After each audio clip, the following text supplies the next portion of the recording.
வணக்கம், நான் உங்கள் அபிமான யோகாம்பால் சுந்தர்.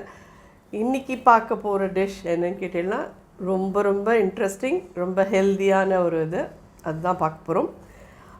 என்னன்னு கேட்டீங்கன்னா கம்பு மாவு தோசை. கம்பு மாவு உங்களுக்கு ரெடிமேடாக இப்போலாம் கடையில் கிடைக்கிறது. அப்படி இல்லையா, கம்பு வாங்கிட்டு வந்து நல்லா வாஷ் பண்ணிவிட்டு ஒரு துணியில் போட்டு நல்லா உணர்த்திட்டு அந்த மிஷினில் கொடுத்து அரைச்சி வாங்கிட்டு வந்து வச்சுக்கோங்க. இதை வச்சு தோசை பண்ணலாம். ரொம்ப நல்லாயிருக்கும். ரொம்ப ஹெல்த்தியானது உடம்புக்கு. டயபெட்டிஸ் பேஷண்ட்டுக்கெல்லாம் ரொம்ப நல்லது. வெயிட் லாஸ் பண்ணணும் அப்படிங்கிற வாழ்க்கெல்லாம் ரொம்ப நல்லது. கிளென்சிங் பண்ணக்கூடியது. ஸோ இந்த கம்பு மாவை வச்சு நம்ம இன்றைக்கி தோசை பண்ண போகிறோம். அப்போ இதென்ன மம்மி அப்படின்னு சொல்லி கத்திரிக்காய் வச்சுருக்கேன், இது என்னன்னு கேட்குறீங்களா? இது சுட்ட கத்திரிக்காய் மசியல்னு ஒன்று பண்ணுவாள் பழைய நாளில். அது கொஞ்சம் காரசாரமாக இருக்கும். இந்த கம்பு மாவு தோசை பிளாண்டாக இருக்கும். அதுக்கு இதை நல்லா தொட்டுன்னு சாப்பிட்டேன்னா ரொம்ப நல்லாயிருக்கும். ஸோ இந்த சுட்ட கத்திரிக்காய் மசியலும் பண்ண போகிறேன். கத்திரிக்காய் நல்லா இந்த பெரிய கத்திரிக்காய் வரும் இல்லையா, அதை வாங்கி கொஞ்சம் வாஷ் பண்ணிவிட்டு எண்ணெயை தடவி அடுப்பில் வச்சு சுட்டுட்டு தோலியெல்லாம் பீல் பண்ணி மசிச்சு வச்சுருக்கேன். அவ்வளோதான். ஆக்சுவலி இதை சுட்ட கத்திரிக்காய் பச்சை புளி மசியல் அப்படின்னு தான் சொல்லுவாள். பச்சை புளி இந்த நாளில் நிறைய பேருக்கு ஒத்துக்கிறது இல்லை. அதனால நான் பச்சை புளி ஒத்துக்கும் அப்படிங்கிறவா நீங்கள் அப்படியே பண்ணி சாப்பிடுங்கோ. அது எப்படி பண்ணணும்னு நான் உங்களுக்கு அதையும் காமிக்கிறேன். பச்சை புளி எங்களுக்கு ஒத்துக்காது மாமி அப்படின்னு சொல்கிறவா தயவு செஞ்சு அடுப்பில் போட்டு ஒரு 4 கலரி அதை கொதிக்க விட்டு அதுக்கப்புறமா நீங்கள் சாப்பிடுங்கோ. அப்பயே நல்லாயிருக்கும். ஏன்னா நம்ம இந்த நாளில் எதையான நம்மளா அது பழைய நாளத்து இதுன்னு சொல்லிட்டு சாப்பிட்டுட்டு நம்ம வேறு ஏதாவது உடம்பை வரவழைச்சிக்கக்கூடாது. அதனால சொல்கிறேன், யாருக்கெல்லாம் ஒத்துக்குமோ அவள் பண்ணுங்கோ, ஒத்துக்காதவா பண்ண வேண்டாம். ஸோ இப்போ நம்ம பார்க்கலாம்.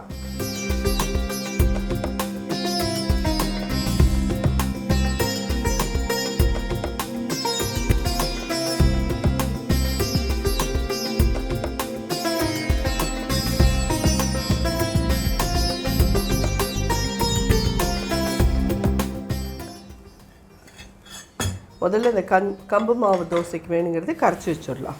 1 கப்பு கம்பு மாவு,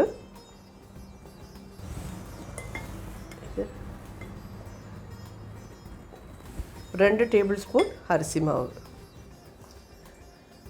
தேவையான உப்பு,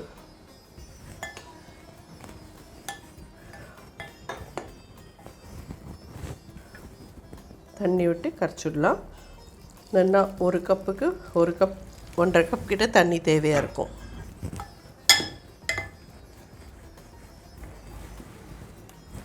நல்லா கட்டிலாம் இல்லாத நல்லா கரைச்சிருக்கும். இந்த கம்போட வாசனையே நல்லா இருக்கும். பைதவேன்னு சொல்ல மறந்துட்டு, இது கொஞ்சம் வறுத்து எடுத்துகிட்டு யூஸ் பண்ணிக்கோங்க.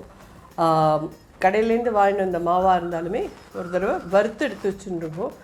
அப்போ தான் உங்களுக்கு பூச்சியும் வராத இருக்கும். அட் த சேம் டைம் நல்ல வாசனையாகவும் இருக்கும் உங்களுக்கு. நார்மல் தோசை மாவுக்கு கரைச்சிக்கிற மாதிரி கரைச்சி வச்சுருக்கோம். எஸ், அதே மாதிரி இதில் ஒரு 2 ஸ்பூன் தயிர் விட்டு மிக்ஸ் பண்ணினா நல்லாயிருக்கும். எங்களுக்கு ஓகேன்றவா பண்ணிக்கோங்க, வேண்டாங்கிறவா பண்ண வேண்டாம்.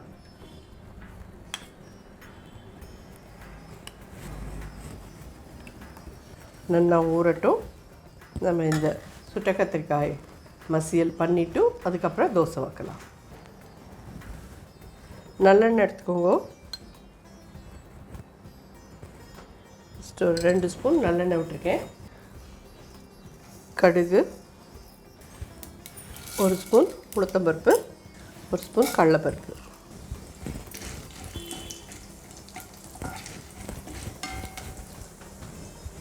இது என்ன இந்த மிளகாயில் இருக்கிற காரம் தான்.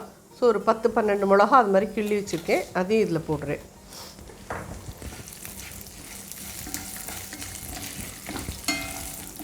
வேறு இதுக்குன்னு காரம் எதுவும் தனியாக கிடையாது. கருவேப்பிலை, பெருங்காயப்பொடி 1/4 ஸ்பூன்,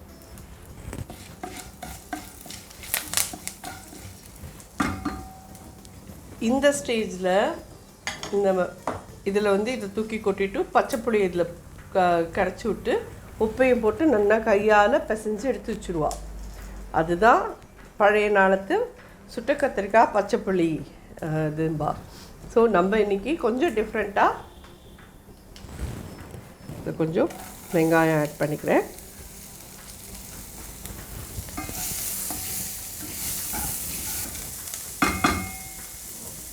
ஒரு சின்ன எலுமிச்சங்காய் சைஸ் புளி எடுத்துக்கோங்க. இதில் இந்த புளியை என்னென்ன கெட்டியாக கரைச்சி விட்ருங்க.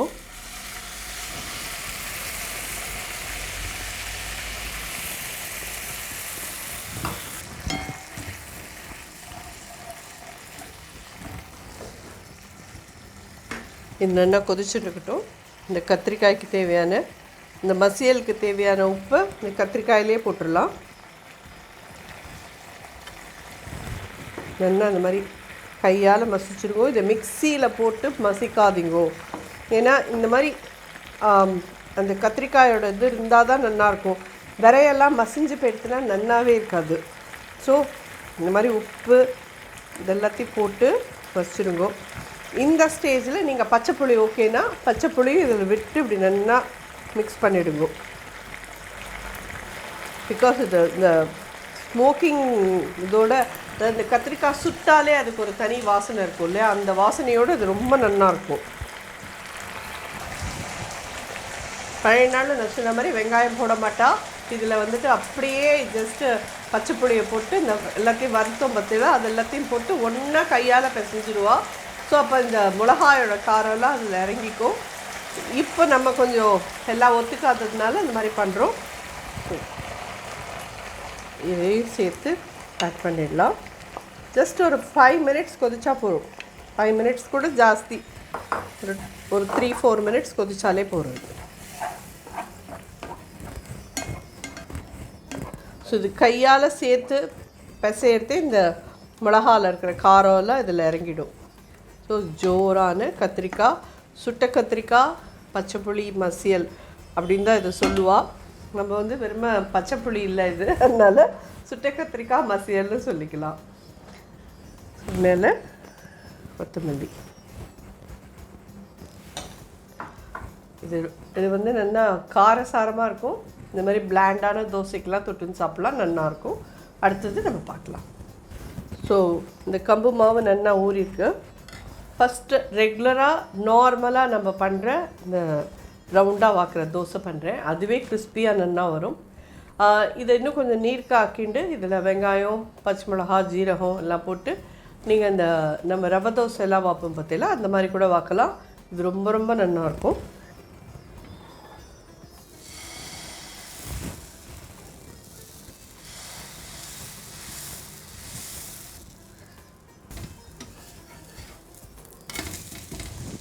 ஸோ இது வந்து நார்மல் தோசை, நார்மலாக கெட்டியாக வச்சுருந்து வாக்குறது. இன்னொன்று வந்து நம்ம இப்போது ஆனியன் போட்டு நம்ம இந்த கோதுமை தோசைலாம் வாக்கும் பார்த்தீங்களா, அந்த மாதிரி நீர்க்கத் இதை ஆக்கிண்டு அப்படியும் பண்ணலாம். இதை எடுத்துகிட்டு நான் அதை பண்ணுறேன். கொஞ்சம் தண்ணி விட்டுக்கோங்க. கருவேப்பிலை, சீரகம், பச்சை மிளகா,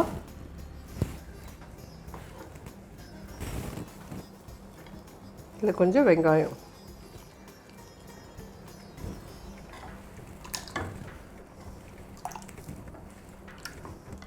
கல் நல்ல காய்ச்சலாக இருக்கட்டும்.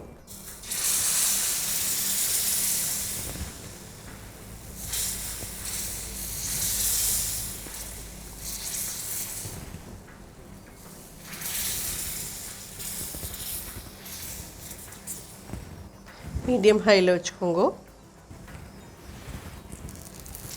ஜஸ்ட் ஒரு 1 டீஸ்பூன் எண்ணெயை இந்த ஹோல்லலாம் விடுங்க.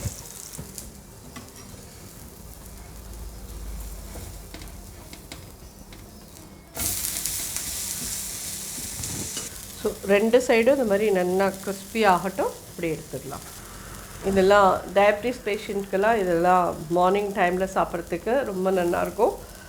அட் த சேம் டைம் அரிசி மாவு அந்த 2 டேபிள் ஸ்பூன் கூட நாங்கள் கலக்கலை அப்படின்னு சொல்கிறவா கலக்க வேண்டாம். ஆனால் அது கொஞ்சம் திக்காக தோசை வரும். இந்த மாதிரி மெல்லிசாக கொஞ்சம் கஷ்டப்பட்டெல்லாம் வரும். அதனால் இந்த மாதிரியான தோசையாக அதில் வராது. ஏன்னா கம்பு மாவு எப்பயுமே ஒரு பிசுக்குத்தன்மை இருக்கும். அதில் நீங்கள் நிச்சயமாக உங்களுக்கு ஒரு 2 ஸ்பூன் அதில் அரிசி மாவு சேர்த்துக்கிறதுனால ஒன்றும் பிரச்சனை கிடையாதுன்னா நீங்கள் இந்த மாதிரி பண்ணிக்கலாம். நான் ஒரு சைடில் மட்டும்தான் எண்ணெய் விட்டேன், இன்னொரு சைடில் விடலை. இதெல்லாம் 2 சைடும் எப்படி ஆகிருக்கு பாருங்க. சிம்மில் தான் வச்சுருக்கேன் அடுப்பை. சிம்மில் வச்சுன்னு பண்ணிடலாம். இந்த வெங்காயம் எல்லாமும் நல்லா வதங்கும்.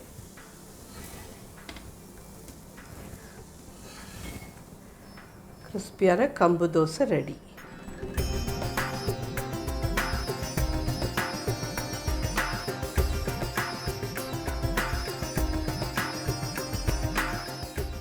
கம்பு தோசை வித் இந்த கத்திரிக்காய் மசியல், கத்திரிக்காய் புளி மசியல் ரெண்டுமே ரொம்ப ஜோராக இருக்கும். டேஸ்ட் வைஸ் தொட்டுன்னு சாப்பிட்டு பார்த்தேன்னா தெரியும் உங்களுக்கு. கண்டிப்பாக ட்ரை பண்ணுங்க. எப்படி இருந்தது எனக்கு ஃபீட்பேக் சொல்லுங்க.